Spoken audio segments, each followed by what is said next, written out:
Belajar itu warisan yang akan mengikuti pemiliknya kemanapun berada. Karena ilmu, derajat seseorang akan ditinggikan. Belajar bahasa Indonesia bersama Ibu yuk. Bismillahirrahmanirrahim. Kita bertemu lagi di pelajaran bahasa Indonesia.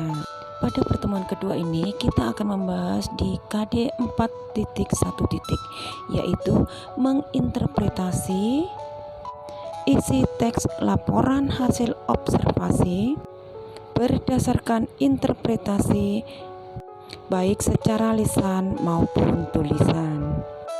Sebelum masuk ke materi, alangkah baiknya Ibu akan mengingatkan materi yang kemarin.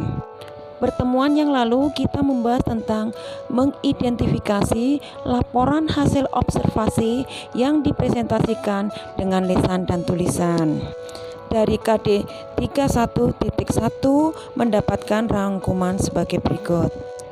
Laporan observasi merupakan penyampaian suatu kegiatan yang dianut secara runut sesuai data dan fakta.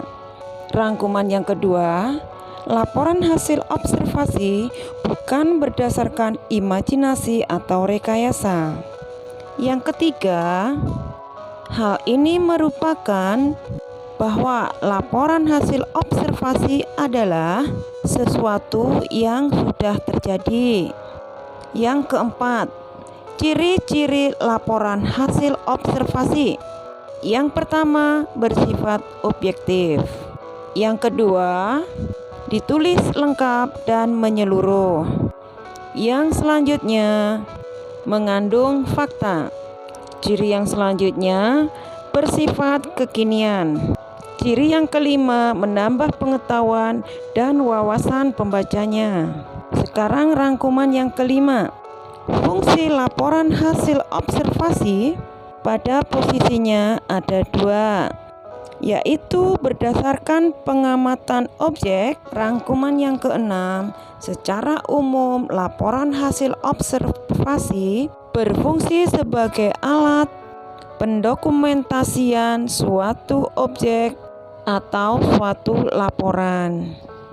Rangkuman yang ketujuh, gagasan pokok setiap paragraf diperlukan untuk menyusun ringkasan laporan hasil observasi dengan menggunakan kata penghubung atau konjungsi yang tepat.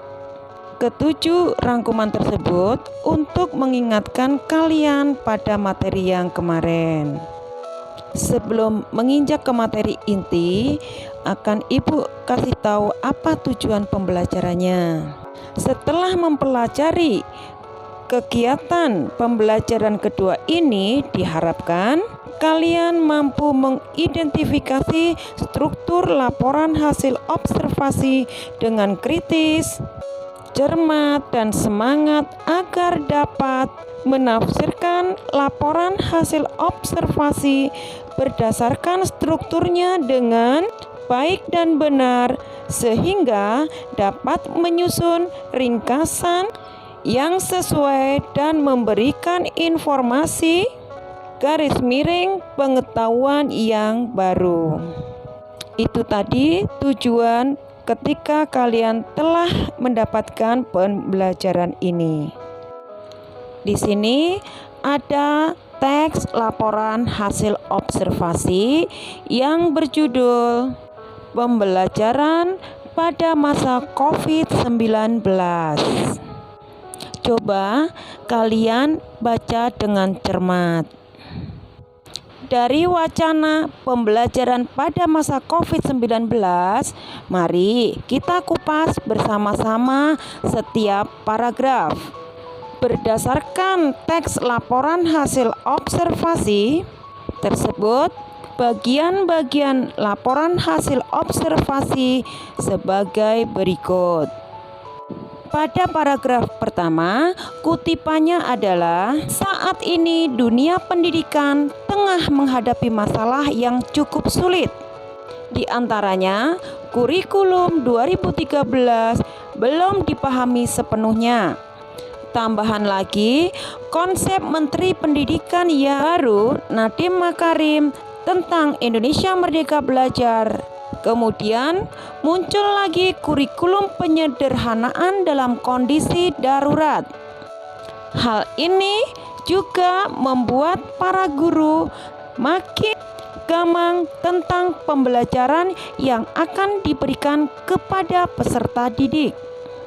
Permasalahan-permasalahan tersebut merupakan tantangan bagi para guru untuk meningkatkan mutu pendidikan di Indonesia. Dari pernyataan paragraf pertama mendapatkan penjelasan sebagai berikut. Berisi pernyataan bahwa Indonesia sedang menghadapi masalah yang cukup sulit. Apa kesulitannya? Kesulitannya antara lain, kurikulum 2013 belum dipahami sepenuhnya. Kesulitan yang berikutnya adalah konsep merdeka belajar. Kesulitan yang ketiga adalah kurikulum penyederhanaan kondisi darurat. Pada paragraf 1 itu strukturnya adalah pernyataan umum atau definisi umum. Untuk paragraf pertama sudah Ibu jelaskan. Nah, sekarang untuk paragraf selanjutnya coba kalian baca dan kalian cermati sendiri.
Tentunya paragraf-paragraf berikutnya sudah kalian baca dan kalian cermati.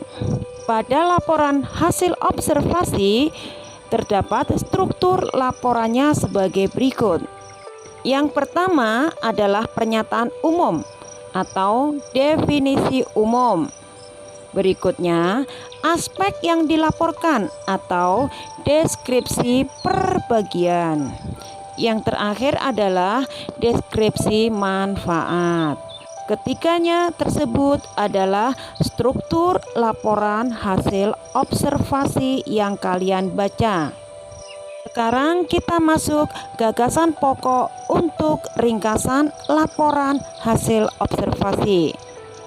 Selanjutnya, langkah terakhir untuk mengidentifikasi laporan hasil observasi adalah kalian menyusun ringkasan. Untuk membuat ringkasan laporan hasil observasi agar kalian lebih mudah, ialah kalian harus mengetahui gagasan pokok setiap paragraf yang disajikan. Kemudian, gagasan-gagasan pokok itulah yang akan kalian rangkai menjadi sebuah paragraf dengan menggunakan kata penghubung atau konjungsi yang tepat sebagai hasil ringkasan laporan hasil observasi. Perhatikan tabel berikut. Pada paragraf pertama, gagasan pokoknya yaitu dunia pendidikan tengah menghadapi masalah yang cukup sulit. Untuk paragraf kedua dan selanjutnya sudah tertera gagasan pokoknya. Coba kalian baca sendiri.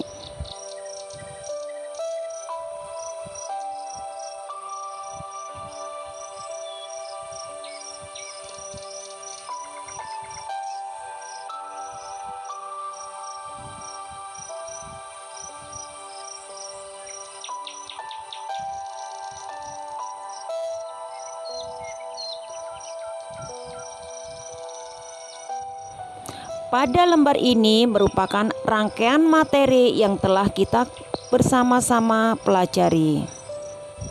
Kalian baca sendiri ya.